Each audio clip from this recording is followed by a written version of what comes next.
paroles de la vie. Jésus, tu as les paroles de la vie. Oh, Jésus, tu as les paroles de la vie. Oh, mon roi, tu as les paroles de la vie. C'est toi que je veux louer. Bonjour à tous, et bienvenue dans « L'Éternel ouvre nos yeux ». Après avoir suivi les arguments de notre sœur Céline dans l'épisode 10, nous allons aujourd'hui parler d'un sujet qui perturbe plusieurs de nos frères les musulmans. Où le musulman ira après sa mort? Ira-t-il en enfer ou au paradis? Alors on prendra comme titre du jour, la route du musulman pour l'enfer. Nous allons démontrer pourquoi la route du musulman après sa mort, c'est l'enfer. Mais bien avant, observez cette vidéo. Ouvrons ce journal par de toutes nouvelles images vidéo amateurs de l'attaque terroriste contre le symbole de la puissance économique des États-Unis d'Amérique, Stéphanie Perez. 8h56, une banale intervention dans les rues de New York, quand soudain, un grondement sourd. Ce pompier y prête à peine attention et pourtant...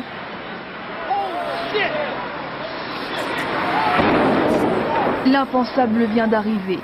Un avion transformé en bombe volante vient de fondre sur la première tour du World Trade Center. Le cauchemar vient seulement de commencer. 18 minutes plus tard, la deuxième des tours jumelles explose à son tour. Dans les bureaux avoisinants, l'incrédulité, puis la panique et les larmes.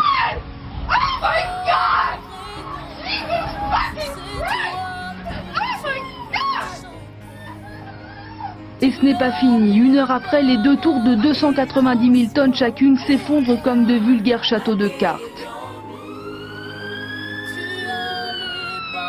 Le quartier est enseveli sous des tonnes de poussière. En fin de soirée, un troisième building, voisin des Twin Towers, s'effondre à son tour sous le contre-coup.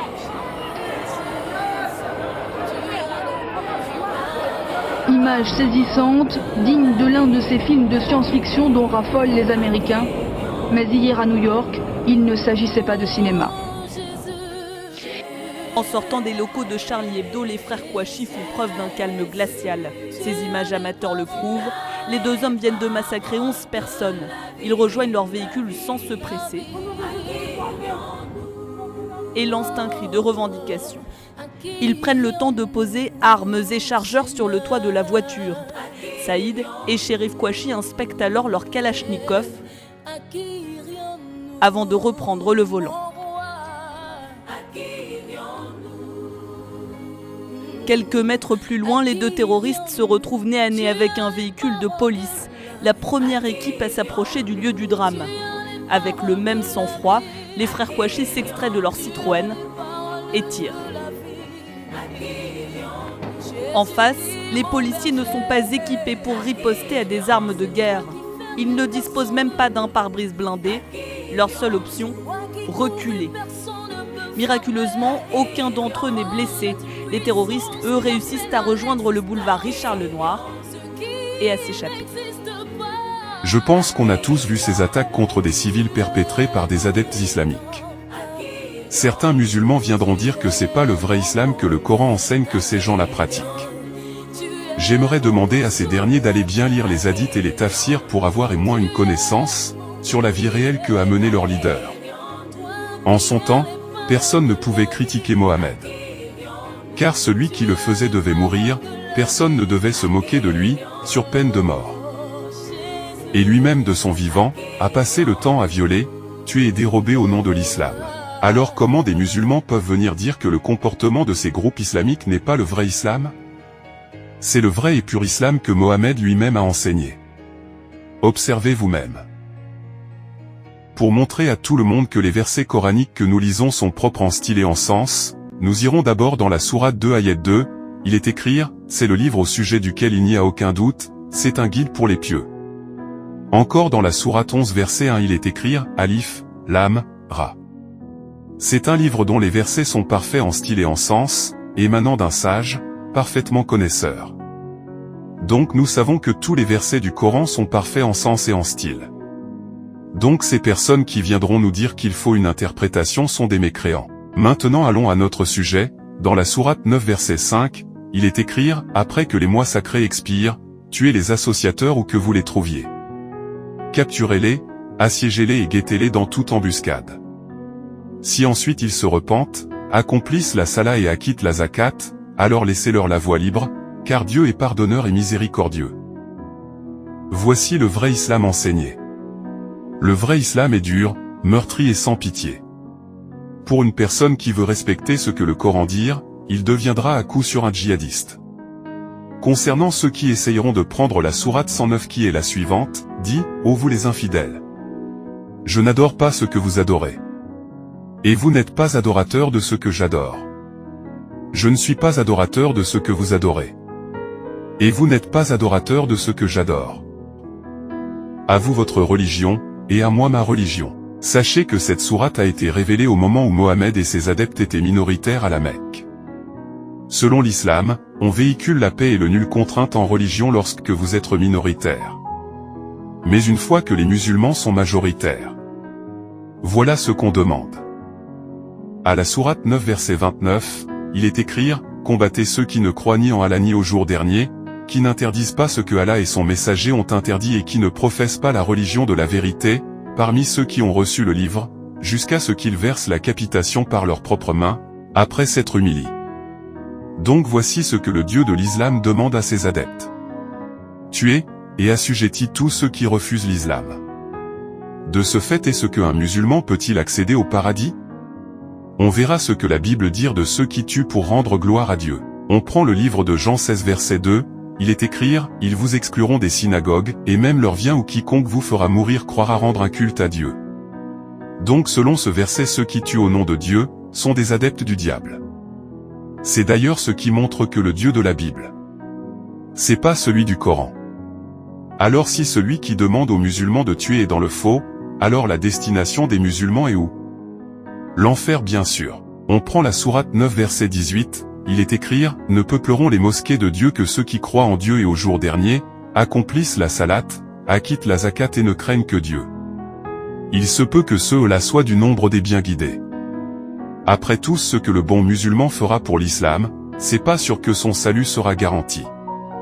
Encore dans la sourate 66 verset 8, il est écrit « Ô vous qui avez cru, repentez-vous à Dieu d'un repentir sincère. Il se peut que votre Seigneur vous efface vos fautes et qu'il vous fasse entrer dans des jardins sous lesquels coulent les ruisseaux, le jour où Dieu épargnera l'ignominie aux prophètes et à ceux qui croient avec lui. Leur lumière courra devant eux et à leur droite, ils diront, Seigneur, parfais-nous notre lumière et pardonne-nous. Car tu es omnipotent. » Nous venons de constater que le salut n'est pas garanti dans l'islam.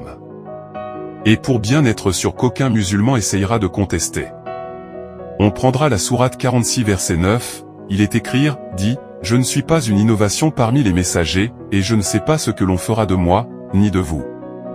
Je ne fais que suivre ce qui m'est révélé, et je ne suis qu'un avertisseur clair. » Le guide musulman dit qu'il ne sait pas où il va, et il ne connaît pas son sort. Pour ceux qui essayeront de mentir en disant qu'il s'agit de son sort sur la terre, je vous conseille de lire Tafsir Ibn Kathir volume 9 page 49.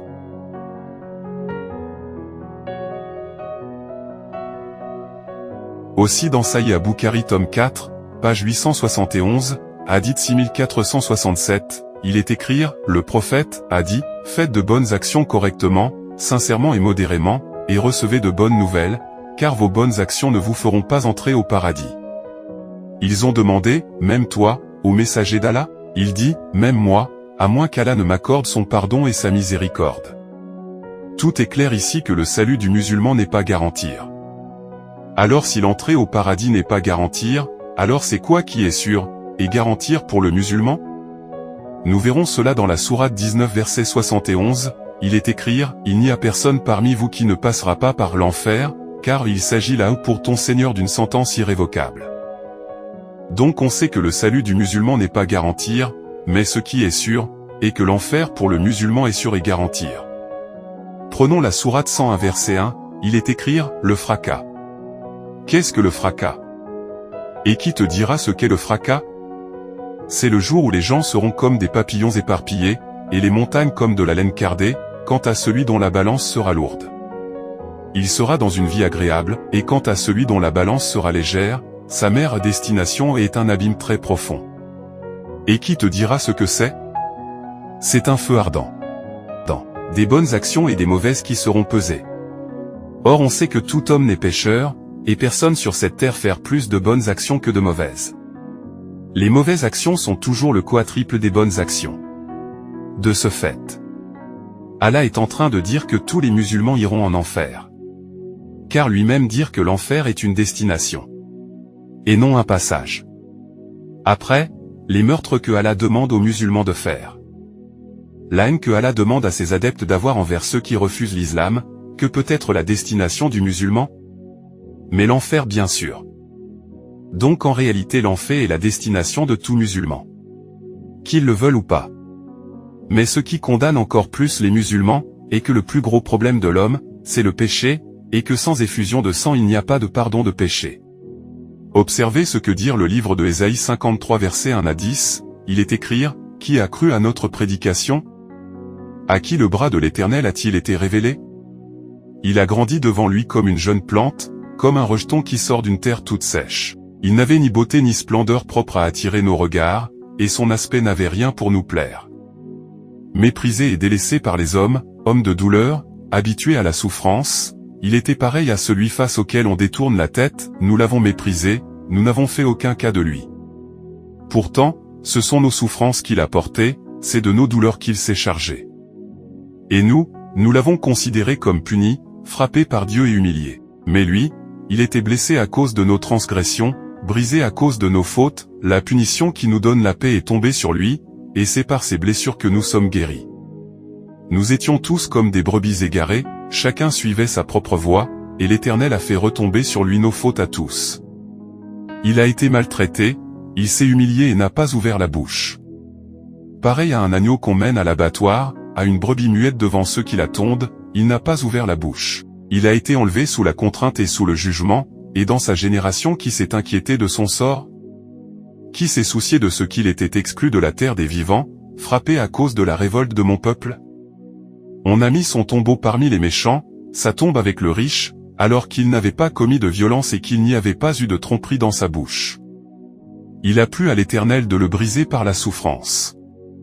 Après avoir livré sa vie en sacrifice pour le péché, il verra une postérité et prolongera ses jours, et l'œuvre de l'Éternel prospérera entre ses mains. C'est après ça qu'il est écrit dans Jean 3 verset 16, « Car Dieu a tant aimé le monde qu'il a donné son Fils unique, afin que quiconque croit en lui ne périsse point, mais qu'il ait la vie éternelle. » Donc selon le verset de Ésaïe, Jésus a été sacrifié pour nos péchés. Et encore dans Jean 3 verset 16, on dit que celui qui décide de croire en Jésus-Christ, aura la vie éternelle. Mais ce qu'on doit souligner est que le seul remède ou antidote contre le péché, c'est Jésus-Christ. Comme tout homme est pécheur, le seul sang que Dieu a fait couler à la croix qui est susceptible de prendre nos péchés, c'est celui de Jésus-Christ. Et en plus, le seul nom qui a été donné dans le ciel par lequel nous pouvons être sauvés, c'est le nom de Jésus. Or les musulmans ne l'ont non seulement pas accepté, mais en plus ils l'ont refusé croyant accéder au ciel par leur propre effort. Ou soit, par la miséricorde d'un soi-disant Dieu, qui efface les péchés des musulmans par magie ou soit jette ses péchés sur le dos des chrétiens ou des juifs, comme le dirent certaines sources fiables de l'islam. Récapitulatif, Allah demande aux musulmans de faire de l'hypocrisie, en s'alliant aux mécréants s'il le faut, Allah demande de mentir, de tuer, de posséder des esclaves, tout ce que Jésus a interdit dans le christianisme, Allah l'autorise dans l'islam. Alors la destination sur du musulman après sa mort, c'est l'enfer. Aucun musulman entrera au paradis. Ce n'est pas du jugement que je fais, mais je dis une vérité. Tous les musulmans iront en enfer. Il n'y a rien à faire. Parce qu'ils refusent l'antidote contre le péché qui est Jésus-Christ, or personne ou rien ne peut débarrasser le pécheur du péché si ce n'est que Jésus. Bonne chance à ceux qui le refusent, et rendez-vous sur votre lit d'hôpital. C'est là vous saurez que Jésus-Christ est Dieu, et que vous devriez lui faire allégeance. Nous avons fini pour aujourd'hui. Merci à tous, et que Dieu vous bénisse. Surtout, n'oubliez pas de vous abonner. Bonne suite de programmes et à la prochaine.